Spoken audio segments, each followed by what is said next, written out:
2v1 and Merlini. Are you there, boys? Yeah, Machine, as Merlini, I know you've been watching the draft very, very closely. Winter seems to think that MP have got what it takes to shake up the VP. Was a very unsurprising draft for them. I think they have a lot of solutions to deal with the Drow Ranger, but not necessarily the Omni Knight. That's definitely what I'm most scared of about MP's draft. All right, so we'll keep our eyes on that Omni Knight as we're going to get into the game now. So this is game number 1 of our first best of 3 appearing here on the stage. It is going to be Virtus.pro, the favorites, up against an NP who, well, at least draft-wise with the panel, they're believing as favorites too. I had to get my predictions in. Sorry, Toby. Of course you do. You were such a point. You have 35 seconds left. I actually had to restart because I had an observer bug. But, man. It's good to see the Drow Range getting a little bit more workout. With the lineup, though, is it that scary? Like, you're going up against Virtus.pro, a team which recently just came off the win at the Summit. They won that very convincingly, too. And now you know their laning phase is really, really strong.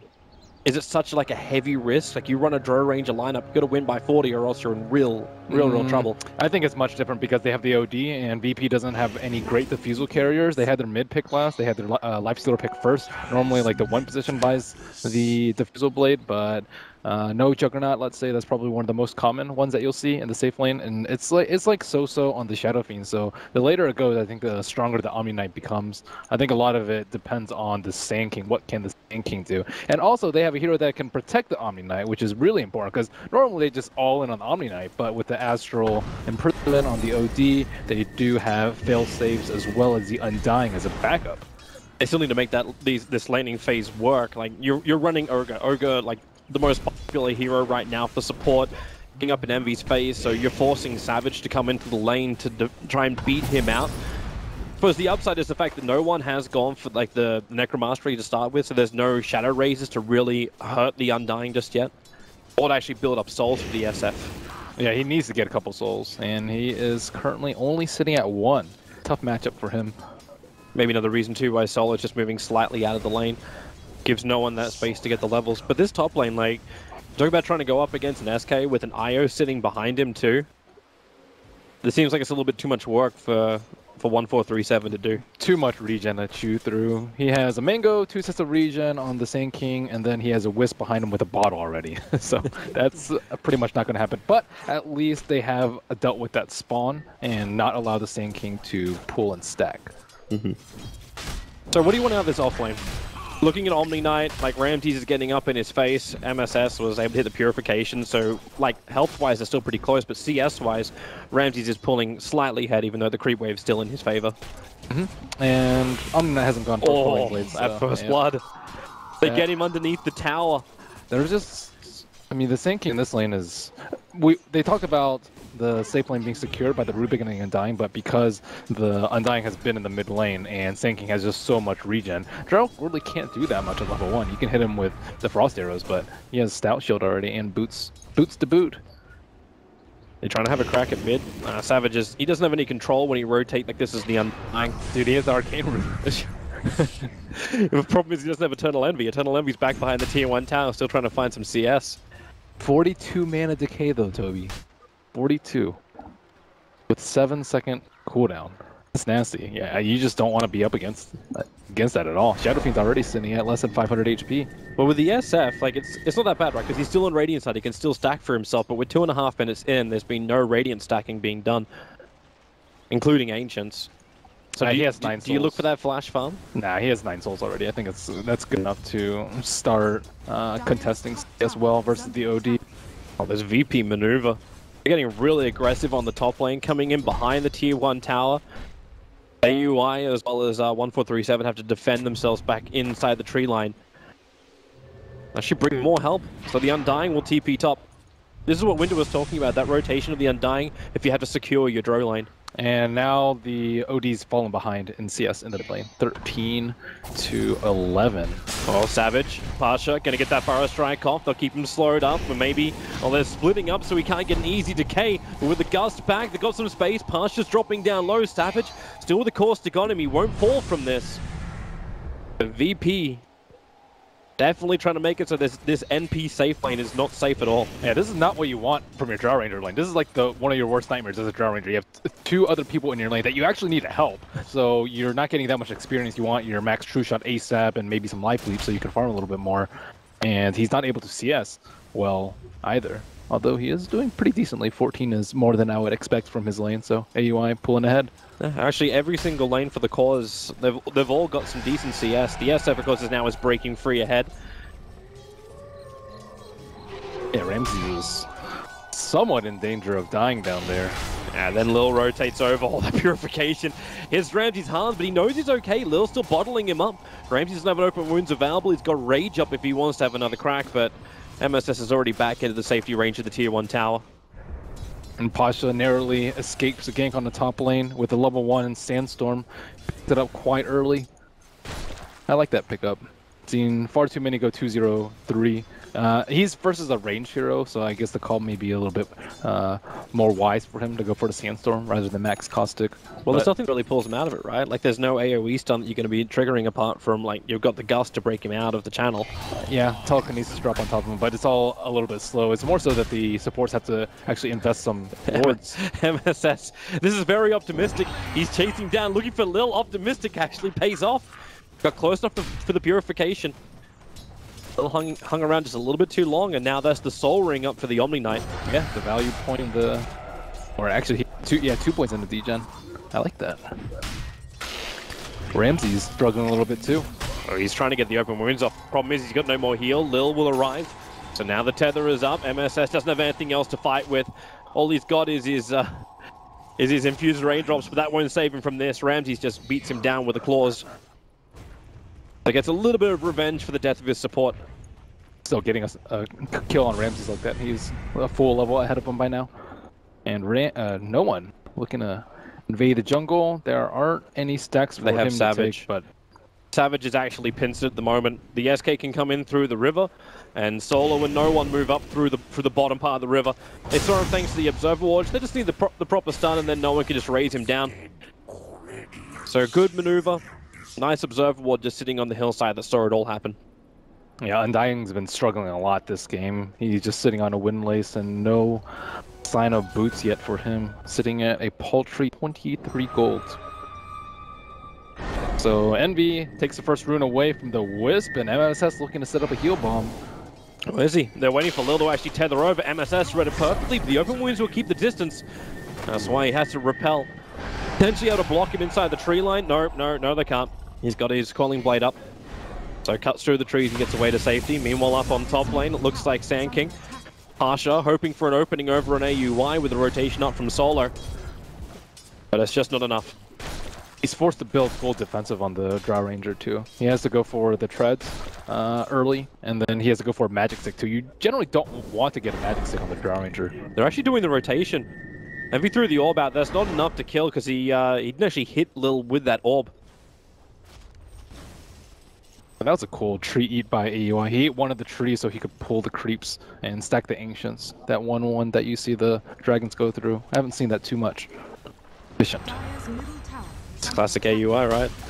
Put him as well as Envy on a team, you expect some kind of shenanigans like that. Yeah, and he went for the Blightstone too, so he can actually farm ancients. Normally you would wait for the Morbid Mass, so this is probably far earlier than VP's expecting him to go. They're probably wondering where he is right now, and look at Solo. Solo's wondering where he is. He placed an Observer Ward to check out, because you don't expect the Drow Ranger to go to the jungle this early, at least not the ancients. Yeah, not this kind of rotation. But instead, they're still adding a lot of pressure towards it. So this will force like some kind of movement out of NP. Envy's going to TP in there. No one almost killed off Savage with 2 really nicely placed razors. Because while you're doing this, sure, AUI is getting farm, but is this really worth it? The amount of time he's spending out of lane?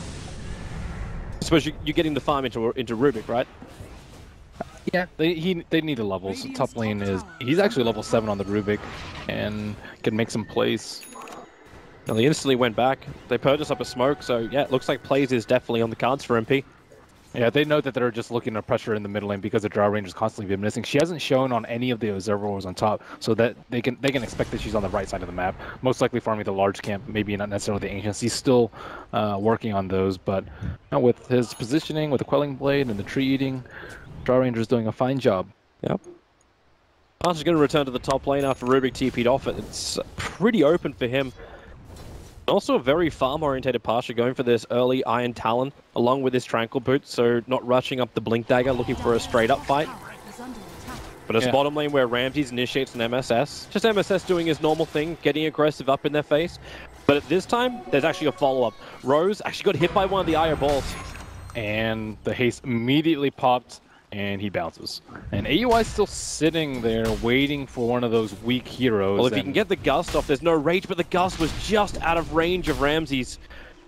I don't even know if he could have killed him, because Lil's not at full HP, so easy heal from the tether, and he has 1 point overcharge already. He's killed the goal, though, because now they're going to be able to take out that tier 1 tower. As a drone ranger early on, these tier 1 towers have to fall, and they still haven't, like 9.5 minutes in, haven't taken a single one until now. And now they're like Pasha's skipping creeps on top, and Rose has stolen level 1 Sandstorm, another benefit of playing Problem is he just left Envy by himself in the mid lane. Envy starting his TP out. No one was winding up the ult. He's just got enough damage. MSS's TP couldn't arrive in time, and now he's kind of staring down the barrel of a very blood-raged up SF. Yeah, they saw the Wisp come in, and they pinged out his Ancient Ward drop, but they didn't expect him to come around from behind. This was not the plan for MP, where they had to go for a straight-off tower trade. Definitely not. With the Rubik TPing up towards top lane, you know you've got a lot of space to make plays, and they did it. MV Corp. They're doing a good job of making sure that NP's forced to put people in all the lanes and making sure that they can't just greedily farm up the jungle. If they don't have all 5 showing in the lanes, they'll just run as 5. And this is before the relocate too. Now that relocate's up in just 60 XP, he could easily pick up a tome if he wanted. Looks like Lil's also preparing for a gank on top. Pasha's going to bar strike over. If you can bring the balls in close, the damage will be decent onto a Rubik, but decent is not enough, and they can't bring him out of the stolen Sandstorm. Now Rose actually starting his TP. Pasha won. It was actually only half the second till that Burrow Strike was back off cooldown. Beautifully played up there by Theban. He had the sentry ward on Pasha. Relocate. We're going for a trip to absolutely nowhere. I don't think that was part of the plan. Definitely not. I'm not sure whether they were like going home. Yeah, maybe try to double click it or something. Home would make more sense, just a straight up regeneration, because there was no fight for them to have anywhere. None of their observer wars were triggering anything, so it was just a misclick. You meant to like double tap home probably. Maybe some issues with quick casts. That happens occasionally with quick cast. This means Pasha's got to stay out of the fight for a little longer. Let his Tranquil Boots do the work, and they just wait for the 12-minute rune. NP are desperately trying to put that right side of the map, especially with that tower, 1 tower down, and they have to at this point. They're kind of struggling to find places to farm safely. Is this so they can also get Roshan, so they have an Aegis for their tier 2 pushes? Ideally, and it's also will like kind of pressure VP to make multiple decisions. Like they need to take down the T1 on the top, they need to protect Roach, they need to contest the Ancients, and they need to get farm up themselves. Virtus Pro coming in to fight. Yeah, they have the Sand King Blink Dagger. Let's watch his positioning. Oh, there's going to be our first big 5-on-5 fight. If VP can find a good positioning, NP are being very defensive about this, only leaving AUI in the front lines. They put down the Observer Walls, Sentries are planned, so they can see it. The Epicenter channeling up from Pasha. Blinks in with a Burrow Strike, looking for the kill on MSS, but it's not going to be enough. Now they turn on the GA, and Solo gets evaporated. Now maybe no one can turn this fight around.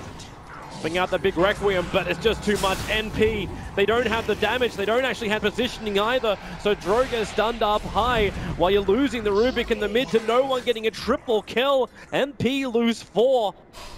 Looked like they were going to originally survive, and then nope.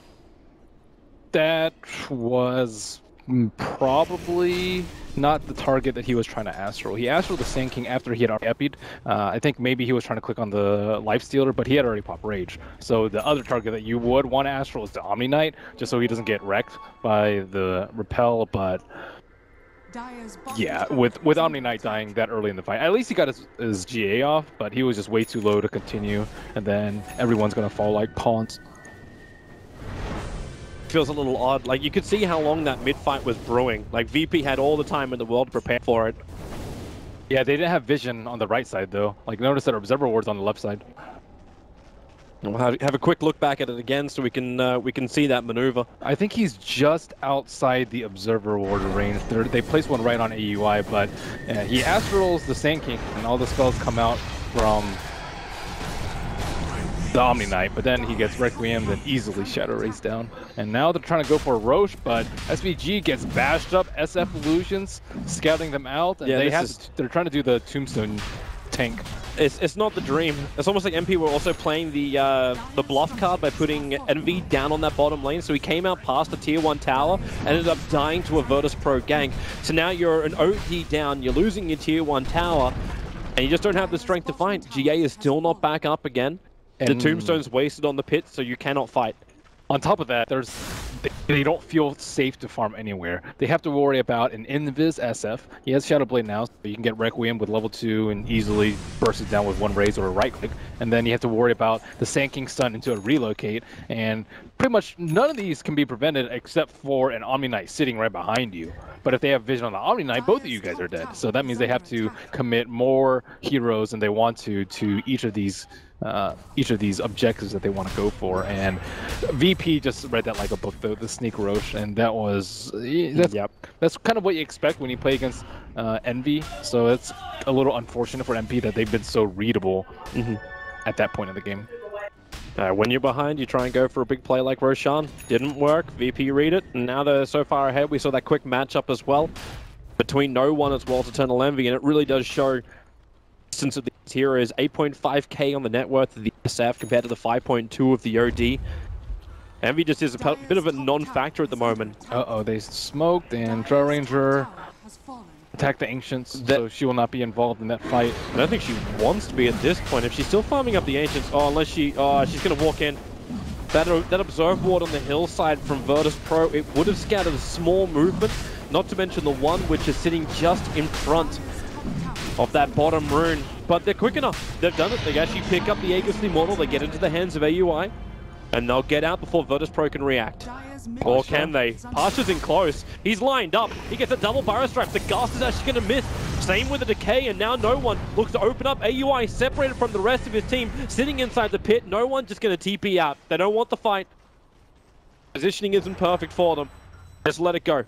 He didn't send the Omni Knight in the first match, or else worse things might have happened for MP, but that's a very good position for them to take away. They were kind of all up on their side of the hill, they were a little bit spread out, and they have the Aegis of the Immortal, and they had a Sentry War on the south side, but luckily for Pasha, he escaped to the northwest, and now you can kind of see NPs playing all of them, just grouping up. They know they'll get picked off, so now VP just have to split push and make use of their mobility tools to try and make the best of NP's positioning.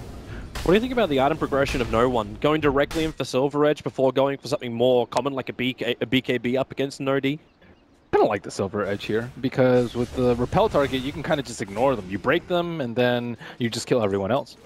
Like, okay, we can't kill you, but you also really can't do anything for us. I think it also makes them a lot more tanky. The BKB, it's a common joke that it's like a game-losing item if you get it this early, which I think they have to entertain the possibility of it going quite late, and I think going for a BKB now would just be far too risky for him. The Silver Edge, he can do a lot more. He has a lot more uptime on his Shadow Blade, but at the same time, looks like he may be in a little bit of a pickle here. Yeah, MP Smoke maneuvering to the bottom lane. They're looking for something.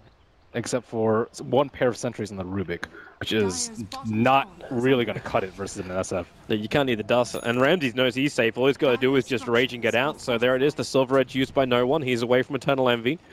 Ramses already forced the fortification out in that tier 2 tower. TP support's coming up, and well, Rage and TP, he'll start it up, and there is nothing that can interrupt him. Easy split divide maneuver, and NP have to waste one of those valuable smokes. And this also buys time for VP to get a Diffusal if they want. Shadow Fiend looks like his next item will be a BKB, as I see the Ogre Club in his inventory. Sand King might actually be able to purchase one, I would say, with the rate that he's farming. Would you look to him to actually get that? Like right now he's got Blink Dagger as well as Yule Scepter. I see it on Life. I see Lifestealer building one. AUI. He knows he doesn't have that. His Gust is now nothing. You just use off the silence effect, and then it's just a simple blink or sandstorm away. Yeah, he is very difficult to kill right now. The only actual lockdown that they have is Rubik and potentially a burrow strike from Rubik if he gets it. And Pasha feels very safe to farm. They're hoping for top. Coming around with Invis, but yeah. how do they kill him? Well, you don't. It's very simple. Like, you entertain the idea for a moment because he uses his burrow strike to farm. You're like, okay, maybe this is the way to do it, but no. He's still got too much escape. But now it looks like MP will at least be able to claim this tier 1 tower, and VP in no position to fight back. They will be in just a minute. I think that their reign of terror is about to end pretty soon, NP's is, with their H6 expiring and the Diffusal coming out on the Lifestealer. He's also hidden his Diffusal Blade. He hasn't made any signs of showing, like, even a robe, I would think, would probably give it away on him. Also, a Blade of Lack would almost certainly make NP, like, much more scared. But with this, he can pick it up, he can hide inside the thinking, and they won't know. And actually, the chicken's coming out right now, so they definitely know that something's up. Right onto the tier 2 tower. I haven't seen anybody ping it just yet, but with the courier making a double maneuver, is this almost going to be like a trade-off time? VP are fairly strong. They're beating into the tier 2 tower on both teams. Like, fortification going to go down for them. He's not really that scared, because if they split up, they can easily just reinforce the number. Well, you look at Ramses, he's solo pushing the mid lane. The first TP's coming back now from Eternal Envy, but Ramses rages up. He does his own little trick again, so stays inside the rage, does his TP, and then is away. And he took off almost half of the HP of that tier 3 tower. Mm-hmm. Aegis out in 30 seconds. I think it's about time that VP can make a move, and no one was just farming their ancients, and now they're slowly losing out in the economic war as VP pull ahead with a 10k net worth lead, and VP almost certainly not going to be willing to give them the next Aegis if Shadow Fiend's BKB is up, and BKB up, Diffusal up, Aegis expired. I think this is it. So if you're Virtus Pro, obviously you don't feel like you're on the clock with your lineup, everyone's looking really, really good. Do you not give MP to fight inside the base? Like, do you actually want to delay this game out by like another 20 minutes until you become almost immortal against the MP lineup? Or is this giving MP too much space to come back? I think it just depends on what MP wants to do. If they want to farm together as 5, they need to do it in a well-fortified position. And they always need to hide the Omni Knight. That's the most important part. If Omni Knight dies early in the fight, and he doesn't have any mobility, no Blink, no Force Step, no Glimmer, like nothing like that to really save himself, I guess just Mech, which isn't that effective versus like a Sand King Burrow Strike Epi. But if he gets caught, then I think like they will just get crushed in the fight really bad, because they have nothing against the rage of the Lifesteal except for GA. So if MP goes outside of base, take the fight to them, and looks like they're setting up very, very soon. 4 people have smoked. We see Ramses in position to run in with a Diffusal Blade. The only thing that they're lacking right now is vision, so they have to be a little bit careful about how they tread on the north side of the map, and you can kind of see that with Ramses still hiding in that tree area. They're waiting for him to come back over, so MP just scanned. They scanned the top river entrance. They were expecting Virtus Pro to move up through the river. The scan, it just wore up before Lil reached it. So they do not know, but the smoke is going to break in just a second, but they're out of range of the Observer and Sentry. So they tether forward. AUI massively separated from the rest of the pack. He's already broken down. He'll Hurricane Pike himself down, but into the waiting arms of Ramses. The Burrow Strike is there, and they've killed off the Pro Ranger. No one lines up the ult. He doesn't actually hit on anybody apart from his own teammates, but there's still 2 heroes down for MP. They're trying to bail out of here with at least casualties as possible, but there's still going to be 3 heroes lost for MP. 12-2 on the board, and Virtus Pro, they've got perfect control of this game. Yeah, they just cannot kill that Lifestealer at all. He just walked in blind. There is no vision that they had right there. They had a vision of 1 hero from the creep wave, and he just kind of walked in. It's like, if they're all 4, I can just armlet. If I get gusted, I'll use it all. And heroes just keep perishing around the map for MP. This is going to be That pick brutal. is actually too easy. With the damage onto the mid tower already, there's no Eternal Envy for 42 seconds. He's got no buyback available, so it's either Roshan or it's mid tower. I'm trying to think about how MP thinks that they can get back in the game and what their game plan is. I see OD going for a Perseverance, so that's one of the first steps to dealing with the Diffusal Blade. Now that it's not instantaneous, at least you have a few seconds left where you feel like you can actually do something with Repel. That's a very common combo, the Lincolns plus Repel, and then Drow Ranger going for the Shadow Blade, potentially just to go for some picks and open up the map for them a little bit more. But in the straight 5-on-5s, it's not really going to feel very useful. Speaking of pick, there's the Blink Burrow Strike. They're going to Hurricane Pike him up. The heals were enough from Savage as well as MSS. Now they try and turn the fight. Lil is pretty low. But you have to remember, no one is pretty big, and he has that fresh BKB on him. So if Eternal Envy wants to fight this one, no one will be happy to turn it back to Ramses. He's the one on the front line. Diffusal Blade charge over on the OD. They push him up. Pasha's Burrow Strike still connected. Another defensive imprisonment. They're kiting around Virtus.pro nicely. Requiem, very ineffective against MP. Well, they're looking for another target. The Blink, the Yule Scepter is up. Rose, oh, he went to Sandstorm. They missed the target. The Gem of True Sight of MP now lost. It was sitting on the Rubik. There was no one that got the kill, but now they get a multicast over an Eternal Envy. This could be him down. No buyback, a double kill for the SF, and a double Burrow Strike from Pasha. Right on the money. Triple kill for no one. He'll look to make it something a little bit more. Will it be the Rampage? It's an ultra kill at the moment. Savage is the last one of life. Push him in, and there it is. A Virtus.pro Rampage will force the GG call out of MP, and that is one very dominant game from Virtus.pro with a double Rampage just to add some icing onto the cake at the end.